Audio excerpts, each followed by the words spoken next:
ETF index mutual funds నేర్చుకుని stock మార్కెట్లో రాణించాలనుకుంటున్నారా? వెంటనే ఈ నెంబర్కి కాల్ చేయండి. అంటే నాకు చాలా బాధ్యతలు ఉన్నాయి సార్. అంటే మా ఫాదర్ కి కొంచెం హెల్త్ ఇష్యూస్ ఉన్నాయి. సో ఆయన పని చేయలేరు, నేనే చూసుకోవాలి. నన్ను చదివించినందుకు వాళ్ళకి చూసుకోవాలి కదా. ఇంట్లో బాధ్యతలన్నీ నా మీదే ఉంటాయి. అంటే తమ్ముడు చిన్నవాడు, చదువుకుంటున్నాడు తను. ఇవన్నీ నేనే చూసుకోవాలి. అండ్ ఇంట్లో ఫాదర్ బాగా టాబ్లెట్స్ అని అవన్నీ ఇవన్నీ అన్ని నేనే చూసుకోవాలి. నా మీద ఉంటది. ఇంకా ఈఎంఐస్ అని అవన్నీ చాలా ప్రెషర్ ఉంటది. ఇవన్నీ ఒక మధ్యతరగతి కుటుంబంలో ఉండేటటువంటి సాధక బాధకాలు. ఇవన్నీ మాకు అర్థమైనవి. నీ జీవితంలో ఉండేటటువంటి ప్రవేశించినటువంటి ఈ అమ్మాయి ఎవరు, ఎలా పరిచయం అయింది? తన పేరు స్వాతి సార్. తను నా కొలీగ్. 1 year రిలేషన్షిప్ లో ఉన్నాము. అంటే తను జాయిన్ అయిన కాడ నుంచి కొంచెం ప్రపోజ్ చేసింది తనే వచ్చి. అంతా బాగానే జరుగుతుంది. అయితే తన జాబ్ పోయింది సడన్ గా. జాబ్ పోయిందా? పోయింది సార్. అంటే రీసెంట్ గా కొన్ని ఐటీ కంపెనీస్ లో ఈ జాబ్స్ తీసేశారు. ఎక్కువ సాఫ్ట్వేర్ కంపెనీస్ ఎక్కువ. అవును సార్. అయితే తనకి వేరే కంపెనీలో రిఫర్ చేశాను సార్ నేను. తనకి జాబ్ వచ్చింది. ఒక 3 lakhs వచ్చింది సార్ మంత్లీ. అయితే తనకి నేను ఫుల్ స్టాక్ నేర్పించాను. అవును సార్. నేర్పించి తనకి అప్పుడు ఇంకా కొంచెం పొజిషన్ మారింది. తనకి మంత్లీ 5 lakhs వచ్చింది సార్ జాబ్. దాంట్లోనే కొంచెం వేరే పొజిషన్. ఎంత టైం పట్టిందన్న ఈ మొత్తం ప్రాసెస్? అంటే నీ అమ్మాయి జాబ్ పోయిన కాడి నుంచి ఈ కోర్స్ నేర్చుకున్న తర్వాత మళ్ళీ ఇంకో జాబ్ వచ్చేంత వరకు ఎంత టైం పట్టింది? 5 months. 5 months. సుమారుగా ఎంత ఖర్చు పెట్టావు ఆ అమ్మాయి మళ్ళీ తన లైఫ్ లో ఇలా మంచిగా సెటిల్ అవడానికి? ఒక 5 లక్షలు శాలరీ వచ్చే స్థాయిలో ఎదగటం గురించి మీరు ఎంత ఖర్చు పెట్టుంటారు? ఒక 6 lakhs అలా సార్. అయ్యో బాబోయ్. అంటే సేవింగ్స్ అవి. నువ్వు ఎప్పుడు అనుకోలేదా నా గురించి అది ఖర్చు పెట్టుకుంటే కనుక నాకు అనుకుంటాను సార్. మరి అంటే ఏంటి అంత గొప్పతనం అమ్మాయి? ఎంగేజ్మెంట్ చేసుకున్నాను వైఫ్ అనుకున్నాను కదా. ఎంగేజ్మెంట్ అయిపోయిన తర్వాత ఇంకా ఆటోమేటిక్ గా భార్య అన్నది. అవునులే, నేను అడగటం కూడా తప్పే. కానీ హెడ్ ఆఫ్ ద ఫ్యామిలీగా నువ్వు ఫస్ట్ ఎదిగి తర్వాత ఏనన్నా తన రెస్పాన్సిబిలిటీ కూడా నాదే కదా సార్. కరెక్ట్. నీ రెస్పాన్సిబిలిటీ కూడా నీదే. ఈ 6 లక్షలతో పాటు మీ కుటుంబానికి నువ్వు ఏమేం చేసి ఉండేవాడు అనే రెస్పాన్సిబిలిటీ కూడా నీదే. అంటే నేను అనే పాయింట్ ఏంటంటే, సర్లేండి అవి అన్ని తర్వాత మాట్లాడుకుందాం. ఆ అమ్మాయి చాలా హర్షించిందా? హ్యాపీ ఫీల్ అయిందా? చాలా హ్యాపీ సార్. ఇద్దరం హ్యాపీ. అయితే 6 months తర్వాత మ్యారేజ్ అని ఫిక్స్ చేశారు. అయితే అవ్వలేదు సార్. 1 year అయ్యింది. అది 1 year అవ్వనటువంటి పెళ్లి ఇప్పుడు సంవత్సరం అయింది. అవును సార్. కారణం ఏంటని అడిగితే ఏం చెప్పలేదు సార్. ఫోన్ లిఫ్ట్ చేస్తే చెప్పు ఏంటి కాదు. ఇంకా అసలు ఇది అవుట్ ఆఫ్ క్వశ్చన్ అంటుందా, చూద్దాంలే వెయిట్ చేయాలా అంటుందా? అలాగే సార్. అంటే రెస్పాండ్ అసలు నా కాల్స్ కి రెస్పాండ్ అవట్లే. అడుగుతుంటే మ్యారేజ్ చేసుకోవాలి కదా ఈ టైం కంటే, లేదు కొంచెం టైం పట్టిద్ది అని చెప్పి మాట్లాడుతుంది. చూద్దాంలే. వాళ్ళ తల్లిదండ్రుల దగ్గర నుంచి కూడా ఏం రెస్పాన్స్ రావట్లే. వాళ్ళ నాన్నగారిని అడిగితే ఏమన్నారంటే, అమ్మాయి ఇలా సెటిల్ అవ్వాలని చెప్పింది అని చెప్పేసి అంటున్నారు. ఎవరు సెటిల్ అవ్వాలట? నేను సెటిల్ అవ్వాలనుకున్నా. మీరు సెటిల్ అయ్యాక అమ్మాయి సెటిల్ అయ్యేటట్టు చేశారు కదా. ఈ అబ్బాయి కష్టపడి చదివించాడు, అమ్మాయి సెటిల్ అయిపోయింది. ఇప్పుడు ఆ అబ్బాయి సెటిల్ అవ్వాలని వాళ్ళ పేరెంట్స్ కి చెప్తోంది. అంతేనమ్మా? మనీ వాళ్ళ ఇంట్లో సెటిల్మెంట్ యొక్క డెఫినేషన్ మనందరం కూర్చొని ఒకసారి మాట్లాడుకోవాలి. అంటే ఎన్ని లక్షలు వస్తే సెటిల్ అయినట్టు. సరే, సో తల్లిదండ్రులు అయితే ఈ పాట పాడుతున్నారు. అట్లీస్ట్ స్వాతి ఏమన్నా కరెక్ట్ గా చెప్తుందో నీతో? లేదు సార్. తను కూడా నువ్వు సెటిల్ అవ్వాలి కదా, నీ శాలరీ చూసుకో ఫస్ట్, మీ ఇంట్లో పేరెంట్స్ చూసుకుంటావా, మీ తమ్ముని చదివించుకుంటావా, ఎన్నెన్ని బాధ్యతలు నీకు, అవన్నీ తగ్గిన తర్వాత అప్పుడు మ్యారేజ్ చేసుకుందాం అన్నట్టు మాట్లాడి. నీ బరువు తన భారం అవుద్దని చెప్పి భయపడింది మహాతల్లి. సర్లే కానీ మరి మీ పేరెంట్స్ వాళ్ళ పేరెంట్స్ తో మాట్లాడలేదా? ఇదేమన్నా పిల్లల వ్యవహారం, బొమ్మలాట? లేదు సార్, పేరెంట్స్ మాట్లాడుకున్నారు. ఏమన్నారు? తినే అంటుంది సార్, సెటిల్ అవ్వాలి కదా నువ్వు అని. సో వాళ్ళ ఉద్దేశం ఏంటంటే సెటిల్ అవ్వాలి కాబట్టి ఇప్పుడు సెటిల్ అనేటటువంటిది ఎంత త్వరగా అవుతే అంత త్వరగా అమ్మాయి పెళ్లి చేసుకోవడానికి రెడీ అయినా? అవును సార్. ఇప్పుడు ఆ సెటిల్ అనేటటువంటి పదానికి మేము డెఫినేషన్ ఎత్తుక్కోవాలి, ఏ డిక్షనరీలో ఎత్తకాలో. సర్లే చూద్దాము. ఇంకా ఏంటి అవుతుంది? సో మీ ఇద్దరైతే టచ్ లోనే ఉన్నారు. టచ్ లోనే ఉన్నారు సార్, కానీ కొంచెం అవాయిడ్ చేస్తున్నట్టు, అంటే కొంచెం చీప్ గా చూస్తుంది సార్ నన్ను అయితే బాగా. ఆ అమ్మాయికి ఏంటంటే మా పేరెంట్స్ ని చూసుకుంటున్నా కదా, బాధ్యతలన్నీ ఇప్పుడు తమ్ముడు చదువుతున్నా కదా, తమ్ముడు ఇంకా జాబ్ వచ్చేదాకా నేనే చూసుకోవాలి కదా. అప్పుడు దాకా టైం పట్టింది ఎట్లయినా. సో అదంతా నేనే చూసుకోవాలి కాబట్టి తను ఏమంటుందంటే, అవన్నీ తొలగిన తర్వాత అప్పుడు మ్యారేజ్ చేసుకుందాం అంటుంది. తొలగిన తర్వాత ఏంటి? ఆ అబ్బాయికి జాబ్ వచ్చిన తర్వాత, లేదంటే నీ జీవితం నుంచి మీ కుటుంబ సభ్యులు తొలగిన తర్వాత? అంటే తమ్ముడు జాబ్ వస్తే తమ్ముడు చూసుకుంటాడు కదా. తర్వాత ఆ వేలో. జాబ్ రాకపోతే తమ్ముడికి, లేదంటే మీ నాన్నగారికి ఏదైనా ఆరోగ్య సమస్య వస్తే, మీ అమ్మగారికి ఏదైనా ఇంటి పరిస్థితులు బాగాలేకపోతే ఆర్థికంగా సాయం చేయకూడదా? సో ఇక్కడ సేవ్ చేయాలి, వీళ్ళని డిలీట్ చేసేసి నీ జీవితంలో ఇక్కడ సేవ్ చేయాలి, ప్లస్ నీ సంపాదన ఎక్కువ అవ్వాలి. బహుశా కాబోయే ఆవిడకి వాళ్ళ కుటుంబ సభ్యులకి ఒకటి కాదు 2 డిమాండ్లు. ఒకటి ఇక్కడ ఖర్చు తగ్గాలి, ఇంకోటి ఏంటంటే నువ్వు పై మెట్టు ఎక్కాలి. సో నువ్వు ఒకటి అనుకుంటూ మా దగ్గరకు వచ్చావు, ఒకటి కాదు 2 అక్కడ. తల్లిదండ్రులది మీ ఇద్దరు బాధ్యత కదా మని, నీది తమ్ముడిది ఇద్దరిది కదండి బాధ్యత. ఇప్పుడు తమ్ముడికి జాబ్ వచ్చే కానీ అతను చూసుకోడు కదా పేరెంట్స్ ని, నువ్వు కూడా చూసుకోవాలి. అంటే వాస్తవానికి ఒకటి కండిషన్స్ పెట్టడం. ఇప్పుడు వరకు ప్రేమించినంత కాలం ఉద్యోగం 5 లక్షల ఉద్యోగం వచ్చినంత కాలం ఏ కండిషన్స్ గురించి ఎవరూ మాట్లాడలేదు. ఇప్పుడు ఒకే పాట తల్లిదండ్రులు, నీ కాబోయే వైఫ్, నీ గర్ల్ ఫ్రెండ్ ఒకే పాట పాడుతున్నారు. సెటిల్మెంట్, రిమూవల్, తల్లిదండ్రులని కుటుంబ సభ్యులను రిమూవ్ చేయాలి, నువ్వు ఇంకా బాగా సెటిల్ అవ్వాలి. ఇది కాకుండా ఇంకొక పదం కూడా నువ్వు వాడావు, తక్కువ చేసి మాట్లాడుతుంది, తక్కువ చేసి చూస్తుందని. ఏంటది? అంటే తను మంత్లీ 5 lakhs కదా సార్. అవును. నాదేమో 2 lakhs. ఓకే. అయితే తను నువ్వు ఇంకా ఆ 2 lakhs లోనే ఉంటావా? చాలా మంది మంత్లీ చూడు 6 lakhs తెచ్చుకున్నారు, 7 lakhs తెచ్చుకున్నారు. నాది 5 lakhs, నీది ఇంకా 2 lakhs లోనే అన్నావు. ఇంకా బరువు బాధ్యతలు వేసుకొని అలాగే ఉంటావా నువ్వు? ఇప్పటికీ వాళ్ళతోనే ఉండు, వాళ్ళతోనే చెయ్యి అన్నట్లు మాట్లాడుతుంది సార్. నీకు చేతకానులాగా మాట్లాడుతుంది, నీకు చేత అవ్వదు, నీకు ఆ టాలెంట్ లేదు, స్కిల్ లేదు అన్నట్టు మాట్లాడుతుంది.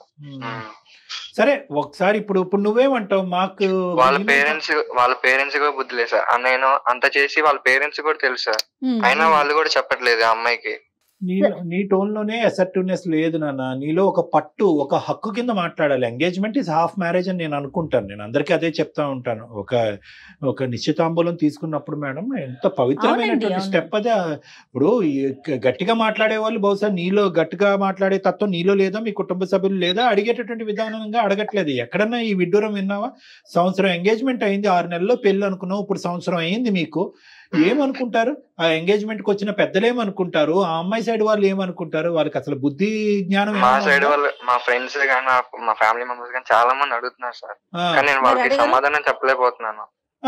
మొత్తానికి పోనీ ఏమండి ఇది కుదరదండి, క్యాన్సిల్ చేసుకుందాం అనే మాట అయినా వచ్చిందా? అది కూడా రాలేదా? అలా ఏం రాలేదు, అది కూడా రావట్లేదు. Just wait and watch policy. మరి ఇప్పుడు ఏం చేద్దామంటావమ్మా మనీ? మీరే చెప్పారు మేడం. మేమేం చెప్తామేమో. అతి గొప్ప సెలక్షన్, 6-5 లక్షలు దారదత్తం చేసి కోర్సులు చదివించేటాలు, వెనక ముందు అసెస్మెంట్లు చేయకుండా పెద్దల్ని మెడొచ్చి ఒంగు పెట్టేసి ఎంగేజ్మెంట్లు చేయించేసుకోవటాలు, ఇప్పుడు అసలు రంగులు బయటకు రావటాలు. ఇది కూడా అడిగాను సార్, ఇదంతా నా వల్లే కదా, జాబ్ వచ్చింది నా వల్లే కదా, నీకు వస్తే నాకు వచ్చినట్టు ఫీల్ అయ్యాను అంటే, ఇదంతా నా టాలెంట్, నా ఓన్ టాలెంట్ తో నేర్చుకున్నాను అని చెప్పి మాట్లాడుతున్నాను. చూసారా? సో సొమ్మొకటిది సోకొకటిది. సర్లే. సరే ఇప్పుడు ఎక్కడుంది అమ్మాయి? నువ్వు చేస్తే ఫోన్ ఎత్తుతుందా మహాతల్లి? లిఫ్ట్ చేస్తా సార్. ఇది నువ్వేం ఎక్స్పెక్ట్ చేస్తున్నావు చెప్తే దాన్ని బట్టి డాక్టర్ గారు మాట్లాడతారు. మ్యారేజ్ అవుతుందా లేదా అని చెప్పేసి అట్లా క్లారిటీ ఇవ్వట్లేదు సార్. అవదంటది మహాతల్లి. అవదా బాబు, ఇప్పుడు నువ్వే ఇప్పుడు వరకు ఈ క్వశ్చన్ అడగలేదు. ఇప్పుడు సుమన్ టీవీ అందమైన జీవితం ద్వారా ఈ క్వశ్చన్ అడిగావు. అమ్మ దొరికిందిరా చేప, ఇంకెందుకు ఎస్ అను చాయిస్ లో నో చెప్పేద్దాం అని అనుకుంటది. చెప్తే అప్పుడు నీ పరిస్థితి ఏంటి? తను ఇలా మాట్లాడదని అసలు అనుకోలేదు. అనుకోలేదు అనుకుంటే మాకెందుకు చేస్తావు ఫోను? ఇప్పుడు మీ అంతా మీరేంటంటే మీరు మంచోళ్ళు, ప్రపంచం అంతా ఇంతే మంచిగా ఉంటదని అనుకుంటారు. మీ కుర్రకారు అంతా కూడా దాన బాలు జోబులు బొక్కలు పెట్టుకుని డబ్బులంతా ఇస్తారు. అసలు ఏం జడ్జిమెంట్ చేశారు? ఆ అమ్మాయి ఏ ఉద్దేశంతో నీ లైఫ్ లో ఎంటర్ అయింది? బిజినెస్ సిస్టమో, బార్టర్ సిస్టమో, నాకు ఎన్ని డబ్బులు వస్తాయి, ఎన్ని మెట్లు ఎక్కాలి, పెంపకం అలాగే ఏడ్చింది, తల్లిదండ్రులు కూడా అలాగే పెంచారు. దయాదాక్ష చెప్పట్లేదు, ఎవరు చెప్పరయ్యా. ఇప్పుడు అదే మనకి ఇక్కడ వచ్చే ప్రాబ్లం ఏంటంటే, ఇప్పుడు నువ్వు దేవదాస్ అయ్యావు, నీ చేతిలో మందు గ్లాస్ పెట్టాలి మేము అంతే. ఇప్పుడు పరిస్థితి ఎలా ఉంది? నువ్వు ఒక సెలక్షన్ చేసుకున్నావు, నువ్వు ఆ అమ్మాయి కండిషన్స్ మీద 6 నెలల్లోనే, సంవత్సరంలోనే ఆ మహాతల్లి నీ కండిషన్స్ పెట్టింది అంటే జీవితాంతం నీకు ఎన్ని కండిషన్స్ పెడతది? నువ్వే నేనే కుటుంబం, మన పుట్టబోయేటటువంటి పిల్లలే కుటుంబం, అదర్ కుటుంబం ఈజ్ మైనస్ అంటది. ఏం చేస్తావు? ఆ అమ్మాయినే నువ్వు ఓం నమ శివాయ అని పూజించుకుంటూ కూర్చోవాలి అనేటటువంటి ఉద్దేశంతో ఇలా వచ్చేటటువంటి ఇలాంటి ఆడపిల్లలతో తస్మాత్ జాగ్రత్త అని చెప్పి మీలాంటి కుర్రకారికి 100 సార్లు నేను చెప్తున్నాను. అటువంటి అమ్మాయినే ఈ రోజు నువ్వు పటాయించో, పట్టుకున్నావు, దాన ధర్మాలు చేసావు, 6 లక్షలు ఎన్నిట్లకు ఉపయోగపడేది. బహుశా అదే కోర్సు మీ తమ్ముడికి నేర్పించుంటే కనుక మీ తమ్ముడికి మంచి ఉద్యోగం వచ్చి ఉండేది కదా. అంత దాకా నీకు ఉపయోగపడేది. లేదంటే మీ నాన్నగారికి ఏదంటే మెడికల్ బీమా కట్టి ఉండేవాడు, బోల్డ్ 1.25 లక్షలు చేయొచ్చు. ఒకటి ఇవన్నీ నాకేంటి సార్ క్లాస్ పీకుతున్నారు ఆ అమ్మాయిని అడగకుండా అంటే కనుక నీకే పీకాలి క్లాస్ ఇక్కడ. ఎందుకంటే ఆ అమ్మాయి క్యారెక్టర్ ఏంటి, ఆలోచన అనేటటువంటిది మనకు ఆల్రెడీ అర్థమైపోయింది. నీకుండేటటువంటి ఆ 3 క్వశ్చన్లకి సమాధానం పెద్ద రాబట్టడం పెద్ద కష్టం కాదు. 2 నిమిషాల్లో నాకున్న అనుభవంతో నేను రాబట్టగలను. నేనేమంటున్నానంటే ఎండ్ రిజల్ట్ ఎలా ఉన్నా కూడా మన మంచికే వచ్చింది అనే విధంగా నువ్వు ముందుకు పో. అది నేను చెప్తున్నా. ఎందుకంటే 2 నెలల్లోనే ఇంత 70mm సినిమా చూపెట్టినటువంటి అమ్మాయి జీవితాంతం ఏ సినిమా నీకు చూపెడుతుంది? నీకు నీ కుటుంబ సభ్యులు ఒక పెద్ద గుడిబండ తెచ్చుకుని ఇంట్లో పెట్టుకున్నట్టుగా అనిపిస్తూ ఉంటుంది. ఒక వైట్ ఎలిఫెంట్ అంటారు ఇలాంటివన్నీ, తల్లేనుగు. సో కాబట్టి నీకు కూడా నేర్చుకోవాల్సిన పాఠాలు కూడా ఇక్కడ ఉన్నాయి. ఇవన్నీ నేను ఆ అమ్మాయి ఎదుర్కొంటే చెప్పలేను కాబట్టి ఆ అమ్మాయికి ఫోన్ కలప ముందే నీతో చెప్తున్నాను. 2 ద్వారాలు ఓపెన్ చేయి, exit or entry, whatever it is. Okay, 2 accept చేయడానికి కావాలి సార్, కావాలి. మా పేరెంట్ అయితే వదులుకోలేను తన కోసం. ఓకే, ఫోన్ కలుపు, మాట్లాడదాం. ఏమని పేరు మేడం? స్వాతి. స్వాతి అంటే The person you are speaking with has put your call on hold. Please stay on the line. Hello, చెప్పమని. అమ్మా తిన్నావా? నువ్వు ఏంటి మ్యారేజ్ గురించి? ఆలోచించకండి, నువ్వు సెటిల్ అయినా చూద్దాంలే. చెప్పా కదమ్మా, అదే మ్యారేజ్ అయిపోయిన తర్వాత చేస్తానని. మ్యారేజ్ అయిందా సెటిల్ అయ్యేదేంటి? సెటిల్ అయితేనే మ్యారేజ్. ఇప్పుడు నువ్వు రెస్పాన్సిబిలిటీస్, తమ్ముని చదివించాలి, అమ్మని చూసుకోవాలి, నాన్నని చూసుకోవాలని ఆ 2 lakhs నువ్వు అవి చేయాలంటే ఇంకా మ్యారేజ్ చేసుకుని ఏం చేద్దామని? ముందు సెటిల్ అవుతారా చూద్దాంలే అవన్నీ. అలా అనుకోమ్మా, నీ జాబ్ వస్తే నాకు జాబ్ వచ్చినట్టు ఫీల్ అయ్యా, నువ్వు సక్సెస్ అయితే నేను సక్సెస్ అయినట్టు ఫీల్ అయ్యా. ఇప్పుడు నా టాలెంట్ వచ్చి నేను చేసినవి నువ్వు ఫీల్ అయ్యేదేంటి?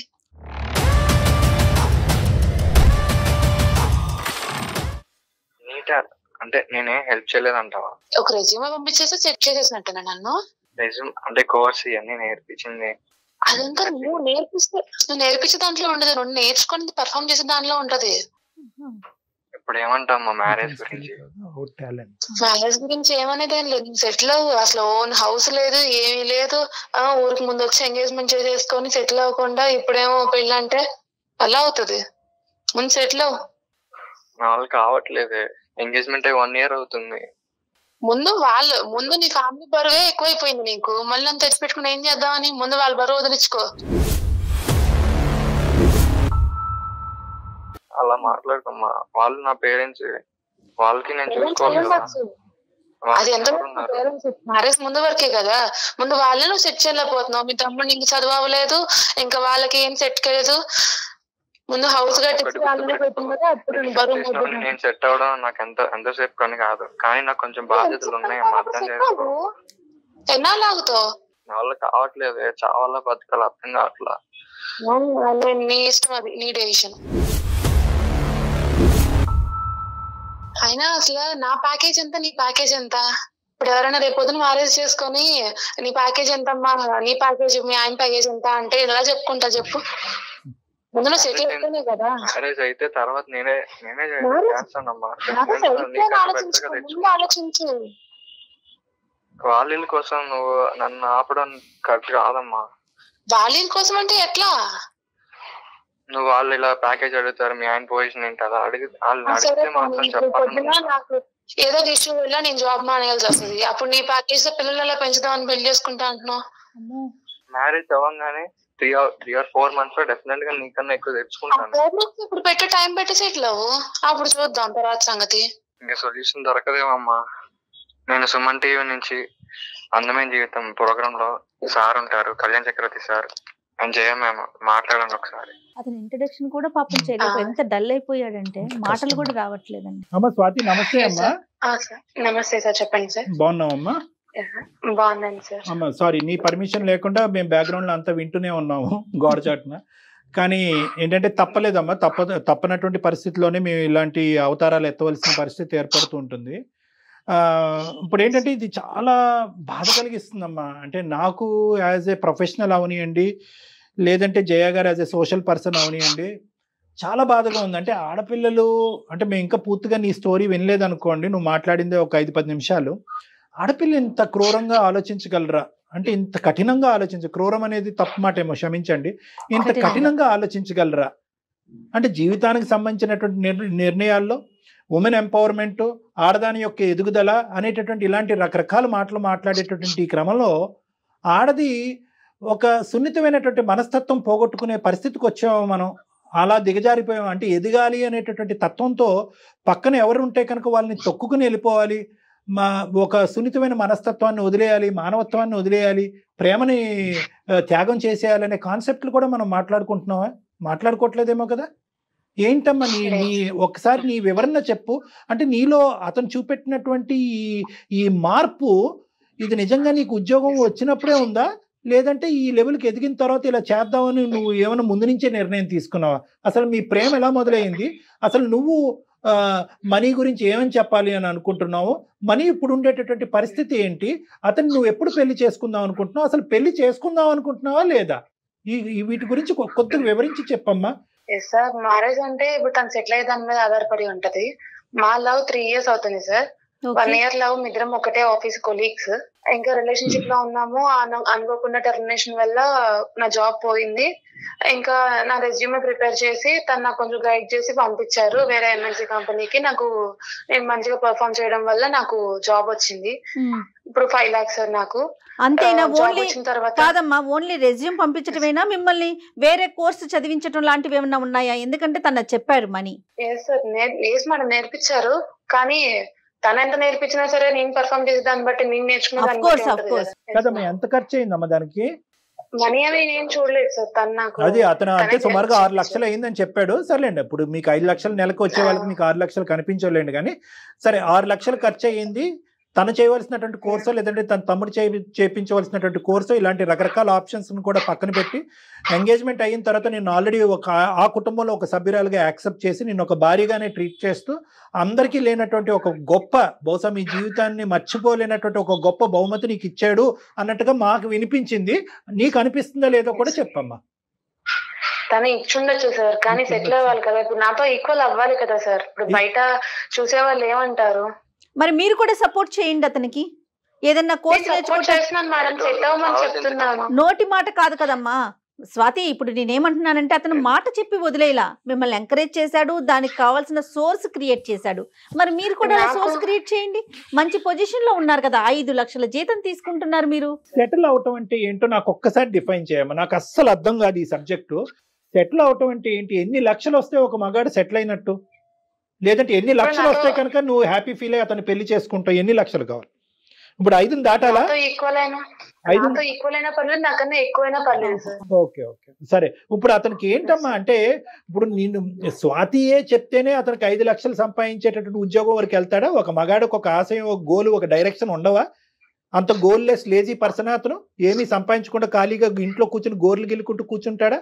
సింపుల్ ఎగ్జాంపుల్, తాత్కాలికంగా సెబాటికల్ లీవ్ తీసుకుని మీ ఇతను మనీ సెబాటికల్ లీవ్ తీసుకుని ఒక 6 నెలల పాటు నీలా కోర్స్ చేసి నీ స్థాయికి ఎందుకు ఎదగలేదమ్మా ఇప్పుడు వరకు? నాకు తెలియక అడుగుతా.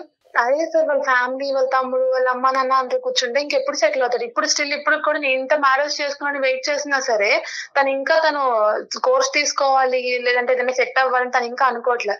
ఇంకా ఫ్యామిలీ, ఇంకా తమ్ముడు అని అక్కడే ఆగిపోతే ఎట్లా సార్? అదే ఆగిపోయాడు, పిచ్చోడు కాబట్టి ఆగిపోయాడు, మెంటలోడు కాబట్టి ఆగిపోయాడు. స్వాతి, నాకు ఇప్పుడు నేను కొద్దిగా నేను మాట్లాడతాను, 2 మాటలమ్మా. నీకు వచ్చి 6 లక్షలు ఇచ్చి నీకు ఒక కోర్స్ చేయించి ఒక ఉద్యోగం ఇప్పించేటటువంటి మగాడిని, అరే ఇంటికి పెద్దగా నువ్వురా మొగుడు మగాడు, నాకంటే ఎక్కువ సెటిల్ అవ్వాల్సింది నువ్వు, నాకంటే ఎక్కువ సంపాదించవలసింది నువ్వు, కాబట్టి ఫస్ట్ ఇదే కోర్సు నువ్వు చేసి నువ్వు సెటిల్ అవ్వనే మాట ఎందుకు అనలేదు తల్లి నువ్వు? నేను సెట్ అవ్వమన్నాను సార్, స్టిల్ ఇప్పటికీ నేను సపోర్ట్ చేస్తున్నాను. ఇప్పుడు కాదు, ఫైనాన్షియల్ గా ఇప్పుడు కాదమ్మా, నీకెచ్చి నీ మీద దారదత్తం చేసే ముందు నా గురించి కాదు, ఫస్ట్ నీ గురించి ఆలోచించుకో. నువ్వు ఫస్ట్ సెటిల్ అవ్వు. నువ్వు సెటిల్ అవుతే కనుక నాకు గౌరవప్రదంగా ఉంటుంది, తర్వాత నేను ఎలాగైనా ఉద్యోగం సంపాదించుకుంటానని ఇప్పుడు మాట్లాడే టోను అతను నీ చేత కోర్స్ చదివించేటప్పుడు డబ్బులు ఖర్చు పెట్టేటప్పుడు ఎందుకు రాలేదు ఇది టోను?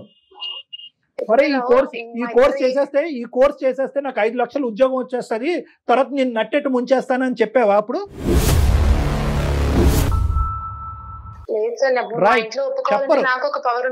చెప్పరు, మీరు చెప్పరు. ఎందుకంటే మీకు కావాల్సినవన్నీ ఆ దో అనే మాట నేను అన్నగాని మీకు కావాల్సినవన్నీ కూడా తీసేసుకున్న తర్వాత ఇప్పుడు ఆ మగాడిని ఇప్పుడు టిష్యూ పేపర్ కింద వాడుకుని రోడ్డు మీద వదిలేసి ఇప్పుడు ఆడు పిచ్చోడు అయ్యాడట్టున్నాడు.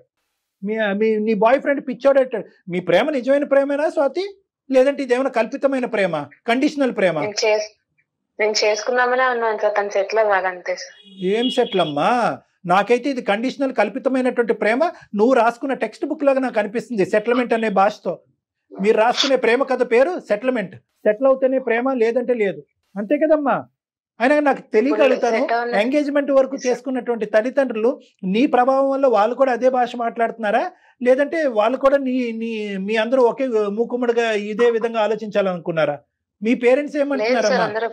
వాళ్ళు బానే ఉన్నారు సార్. నేనే ఇప్పుడు వాళ్ళు ఓకే చెప్పారు కదా అని చెప్పని నేను ఇప్పుడు ఛాన్స్ తీసుకుంటే రేపొద్దు అందరి ముందు చులకన అయ్యేది నేను తనే కదా సార్. కాదమ్మా, నీకు 5 లక్షలు వస్తున్నాయి, తనకి 2 లక్షలు, 7 లక్షలు చాలు మీ ఇద్దరి జీవితానికి. టోటల్ ఫిగర్ ఆలోచించట్లేదు అమ్మాయి అండి, ఈ ఫిగర్ దాటాలి మేడం. నేను జాబ్ మానేయాల్సి వస్తుంది, అప్పుడు తన 2 lakhs తో రన్ అవుతుందా మేడం? అవ్వదు కదా. కాదమ్మా, తను ఇంతటితో ఆగిపోడు కదా. నువ్వు 1 lakh 2 lakhs ఆగిపోయావా? నువ్వు 5 lakhs దాకా వెళ్ళలా? రేపొద్దున తను కూడా వెళ్తాడు. దిస్ ఇస్ అమ్మ నాకు క్లియర్ గా అర్థం మేడం 1 year నుంచి. No Swati, no Swati, this is not about figures అమ్మ. I don't think so. ఇది ఎన్ని సున్నాలు ఉన్నాయి, 5 పక్కన ఎన్ని సున్నాలు ఉన్నాయి, 2 పక్కన ఎన్ని సున్నాలు అనే కాన్సెప్ట్ కాదు. ఇది ఏంటంటే కనుక కొలమానం అంటారు. అంటే ఏంటంటే ప్రేమని, జీవితాన్ని డబ్బుతో కొలుస్తున్నావు. ఇదే కండిషన్ ఉంటుంది అని అనుకుని ఉంటే కనుక ఈ అబ్బాయి మొదట్లో అసలు ఒక్క అర నిమిషం కూడా నీతో పాటు జర్నీ చేసి ఉండేవాడు కాదు. అసలైన రంగు ఒక మనిషి, ఒక వ్యక్తిత్వం ఒకనేటువంటి ప్రత్యేకంగా స్వాతి యొక్క రంగు తన చేతిలో, తన జోబులో, తన బ్యాంకులో ఎంత డబ్బులు వచ్చిన తర్వాత అసలైన రంగు బయటకు వచ్చినాయి. అదే చెప్తారు కదా, మనీ ఈజ్ మ్యాడ్నెస్ అని చెప్పి. నీ చేతిలో ఈరోజు డబ్బులు కనిపిస్తున్నాయి కాబట్టి నీకు అహంకార ధోరణ. దిస్ ఇస్ ఆల్ అరగెన్స్ అమ్మా. It is not about figures. Madam చాలా నైస్గా చెప్పారు, 5+2 is 7 కదమ్మా. 7 సరిపోదా ఒక కుటుంబాన్ని రన్ చేయడానికి? 2 వైపులా మీ తల్లిదండ్రులని చూసుకోవచ్చు, వాళ్ళ తల్లిదండ్రులని, వాళ్ళ తమ్ముళ్ళని, అక్కల్ని, చెల్లెల్ని అందరినీ చూసుకునే అంత మంచి ఫిగర్ అది. కానీ ఇక్కడ కాన్సెప్ట్ అది కాదు. 7 అనేటటువంటిది ఫిగర్ కాదు ఇక్కడ. వై 2 is less than 5 అనేది ఫిగర్ ఇక్కడ. 2 5ని దాటాలి ఇక్కడ. 2 5ని దాటితే కనుక నువ్వు కాలర్ ఎగరేసుకుంటూ నలుగురికి మా ఆయనకి ఇంత శాలరీ, నాకు ఇంత శాలరీ అని చెప్పుకోవటానికి ఇదేంటంటే కనుక స్వార్థం, అహంకారం. ఇది బాధగా ఉందమ్మా నిజంగా. ఇటువంటి కండిషన్స్ ఉంటే కనుక అసలు ఎంగేజ్మెంట్ వరకు ఎందుకు వెళ్ళారమ్మా?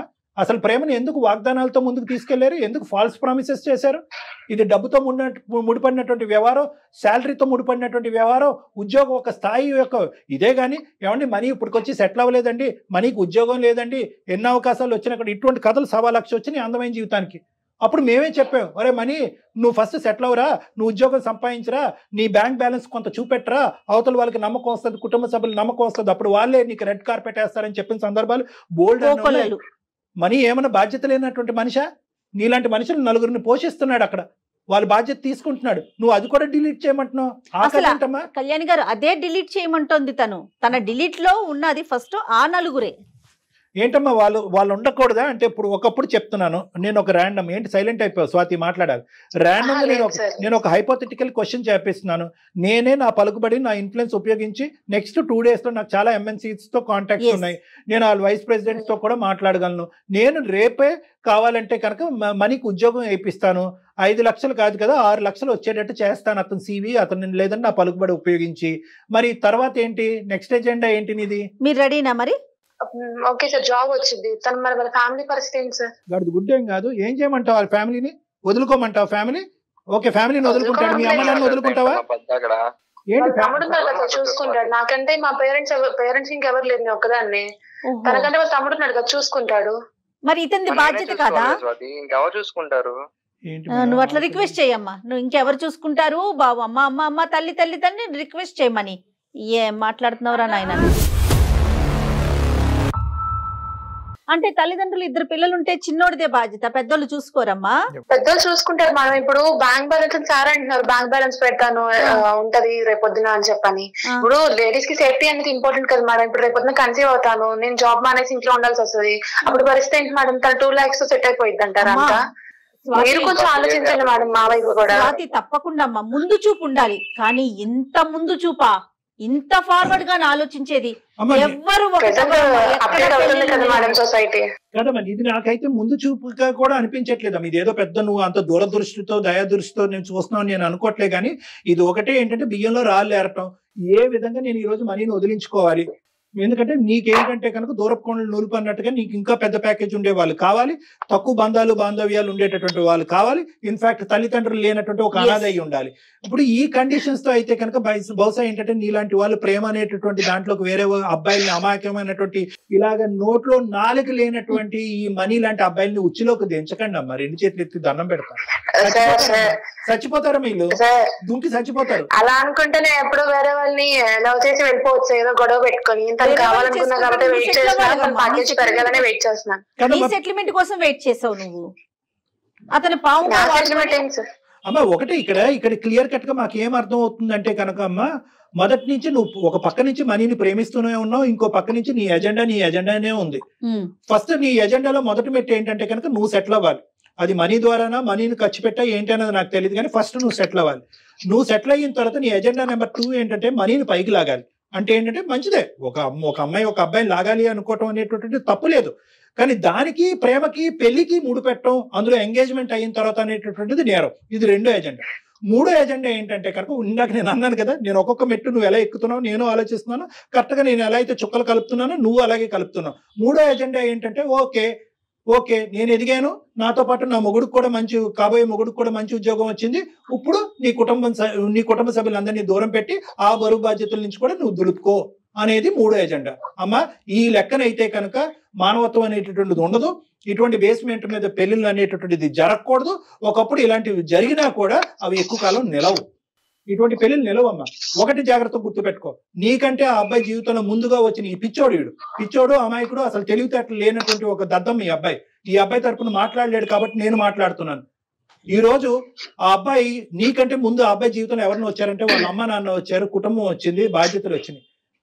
ఈ రోజు ఈ విషయం ఇటువంటి ఘాటైనటువంటి మాటలు నువ్వు చెప్తున్నావు అనేటువంటిది ఆ కుటుంబ సభ్యులకు తెలియదమ్మా. వాళ్ళకి తెలిస్తే కనుక తూర్పు తిరిగి దండం పెట్టి పొమ్మంటారు నిన్ను. నీకున్న ఇన్ని కండిషన్స్ కి ప్రపంచంలో ఎవ్వడు దొరకడమ్మా, నీకు ఏ మగపిల్లాడు దొరకడు నువ్వు పెళ్లి చేసుకో. ఒకప్పుడు దొరికిన జయ గారు, ఒకప్పుడు దొరికిన నువ్వు ఒక టోపీ వేస్తే వాడు నీకు 2 టోపీలు వేసి పెళ్లిలో దూరుతాడు. ఆ తర్వాత ఆడ అసలు సిసలైనటువంటి రంగుల తర్వాత కనిపిస్తే అప్పుడు మళ్ళీ మా అందమైన జీవితం నువ్వు ఫోన్ చేస్తావు, సార్ ఇలాంటి వాడు నన్ను బక్రా చేశాడు సార్, నాకంటే ఎక్కువ ప్యాకేజ్ అని చెప్పి మోసం చేశాడు, నాకంటే పెద్ద MNC కంపెనీ అని చెప్పాడు, నాకంటే గొప్ప కుటుంబం అని చెప్పాడు. ఇలాంటి బక్రాలు చాలా మంది, ఇలాంటి వాళ్ళు చాలా మంది మా దగ్గరకు వస్తున్నారమ్మా. ఇప్పుడు ఇంత చాలా బాధ్యతలు నిర్వహిస్తున్నాడు, పెళ్లి కాకముందే నీ సెటిల్మెంట్ గురించి ఆలోచించాడు, నిన్ను ఇంతగా ప్రేమిస్తున్నాడు, ఇంతకన్నా మంచి లక్షణాలు ఉన్న అబ్బాయి నీకు దొరుకుతాడమ్మా? ఎందుకు? అందుకనే వెయిట్ చేస్తున్నాను మేడం. ఎంగేజ్మెంట్ కూడా నేను ఒప్పుకొని చేసుకున్న కూడా కారణం మంచితనే. అక్కడి వరకు బానే ఉంది స్వాతి. ఎంగేజ్మెంట్ చేసుకున్నావు, పెళ్లి చేసుకోవాలనుకున్నారు 6 నెలల్లో, అది ఒక పవిత్రమైనటువంటి ఒక ప్రక్రియ. ఇతనేమి ఖాళీగా కూర్చొని గోర్లు గిల్లుకుంటూ కూర్చోలేదు, అతను కూడా కష్టపడుతున్నాడు. ఇప్పటికి కూడా అతను ప్రామిస్ చేస్తున్నాడు, నీ ఆలోచన శైలిలో తప్పు లేదు, నేను ఎదగాలి, నాతో పాటు నా మొగుడు ఎదగాలి, మొత్తం కుటుంబం ఎదగాలి అనేటటువంటి ఆలోచన మంచిదే. కానీ ఏంటంటే ఆ ఎదుగుదల అనేటటువంటిది స్వార్థపూరితంగా ఆలోచిస్తున్నాం. మేమే ఎదగాలి, మా ఆయనే ఎదగాలి, మేమే డబ్బులు సంపాదించాలి, అటు ఇటు మొత్తం అన్ని తగ్గొట్టుకోవాలి. ఈ కాన్సెప్ట్ కరెక్ట్ కాదమ్మా.